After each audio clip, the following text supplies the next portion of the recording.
दोस्तों, बिहार में भाजपा और संघ अपनी दलाल चुनाव एजेंट को बैठा चुका है। यदि आप इस बार बिहार में नहीं रोके तो आने वाला समय में आप देखेंगे कि जो संघ और भाजपा मोदी का भक्त हैं, उनके मत से ये तानाशाह फिर चुनाव जीत जाएगा और आप हाथ मलते रह जाएंगे, क्योंकि आपकी वोटों की चोरी चालू हो चुकी है और आपको पता भी नहीं चल रहा है। इसी संबंध में एक सहारा पर हमारे एक निवेशक ने भी बहुत ही सुंदर बात कही है और कमेंट किया है कि आप रावण से लड़ रहे हैं, क्योंकि ये लोग जिस ढंग से रावण में इंसाफ नहीं था, सिर्फ रावण की मर्जी चलती थी, वैसे ही आज की मौजूदा हालात हो चुका है। क्योंकि जो लोग लड़ने वाले थे वे आरक्षण के नाम पर बिक चुके हैं, क्योंकि उनको रात को 12 बजे आरक्षण दिया जाता है, 10% आरक्षण। ये 10% आरक्षण वाले लोग, जिनको पहले बार बार महंगाई, बेरोजगारी और देश की आर्थिक स्थिति और राष्ट्रवाद नजर आता था और सड़कों पर निकल जाते थे, वे आज अपने हिस्से के कोटा लेकर, यानी 15% आबादी हो और 10% आरक्षण मिल गया है, वे क्यों लड़ने जाएंगे आपके लिए?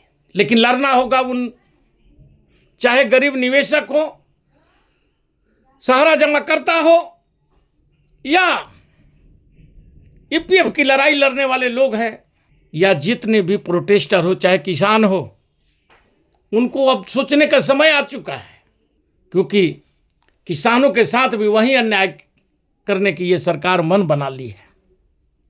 क्योंकि अमेरिका से जिस तरह की ट्रेड वार की धमकियां मिल रही है, इससे यह सब साबित हो गया है कि आने वाला समय पर कृषि क्षेत्र में भी अमेरिका घुसने जा रहा है।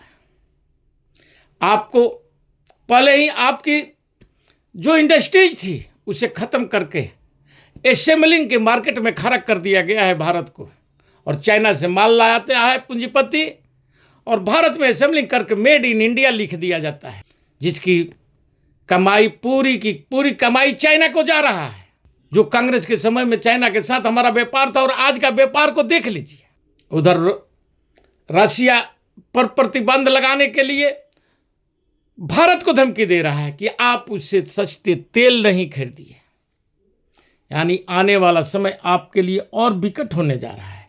और दूसरी तरफ देश का जो मौजूदा सत्ता है, उससे सिर्फ देश की अस्मिता, देश की चिंता नहीं है, उससे सिर्फ अपनी चुनावी भाषणों में और किस ढंग से इन प्रकरण और चुनाव पर कब्जा किया जा सके, इस पर सारा समय लगाया जा रहा है। क्योंकि अब जो उनकी रणनीति है कि नहीं चुनाव होगा, नहीं मत का अधिकार रहेगा, और नहीं सरकार कभी कोई बदलेगी, और इस राह पर वह चल चुके हैं। और इसके लिए जो मुख्य चुनाव आयुक्त हैं गणेश कुमार, इसके पहले जो थे वो आप तो देख ही चुके हैं, उसी तर्ज पर फिर से एक बार आपको गुलाम बनाने की एक राह तैयार की जा रही है। क्योंकि इस देश में 85% बहुजन समाज है, और बहुजनों की आज भी हालत 10% को छोड़ करके, जो कि 10% लोग आरक्षण के लाभ लेकर के, चाहे वो अब अपने को तेज तरार और बुद्धिजीवी मान रहे हैं, या इन मनुवादी ताकतों, सामंतवादी ताकतों के साथ जाकर के हाथ मिलाकर बैठ गए, वे लोग कुर्सी की मलाई खा रहे हैं, लेकिन अपनी समाज को भूल गए हैं, और उस समाज को भूल गए हैं जिसके वोट से वह मलाई खा रहे हैं। लेकिन जरा सोचिए कि आप वोट देने जाते हैं, लेकिन नाम लिस्ट में ही नहीं है। आपको बताया जाता है, भाई साहब आपका नाम तो हट गया सर में। अब आप पूछे ये सर कौन है, तो जवाब मिलेगा स्पेशल इंटेंसिव रिवीजन, मतलब वोटर लिस्ट की समीक्षा। यानी स्पेशल इंटेंसिव रिवीजन में आपको अधिकार को खत्म करने का जो चाल चली गई है, पर ये सर असल में सरकारी इन्वेस्टेबल रिमूवल है। ये उनकी ही वोटों को रिमूव कर रहे हैं। जो भाजपा को वोट नहीं देता है, मोदी को वोट नहीं दे रहा है, वे लोग कौन हैं जरा सोचिए। क्योंकि इनके पास 15% ऐसे ही वोट आप पड़ी है और कुछ इधर उधर से जुगाड़े कर करके, या तो जाति में बांट करके, या जाति के लोगों को टिकट दे करके, या धर्म के नाम पर, हिंदुत्व के नाम पर, या कुछ ऐसे भी लोग जो उनको अब लगता है, जो बहुजन समाज में ही है, कि क्या हर्जा है हिंदू राष्ट्र होने से, जो सदियों से आ रहा है। जहां पूरा हिंदुओं की साम्राज्य स्थापित है, वहां हिंदू राष्ट्र की घोषणा कर रहे हैं। और इसीलिए ये लोग समाजवाद और धर्मनिरपेक्षता को हटाने का भी मुहिम चला रहे हैं। जो लोग न पढ़ सकते हैं, न ऑनलाइन फॉर्म भर सकते हैं, जिनके पास रोजमर्रा की रोटी की लड़ाई है, उनसे चुपचाप उनको वोट छीना जा रहा है, बिना आवाज, बिना खबर, बिना नोटिस। अब बिहार से शुरू हुआ है, कल यूपी, एमपी, बंगाल, छत्तीसगढ़, पूरा देश आएगा निशाने पर। इसलिए समझिए, ये कोई साधारण प्रक्रिया नहीं है। ये उसी तरह चुपचाप सर्जरी है जैसे नोटबंदी की गई थी।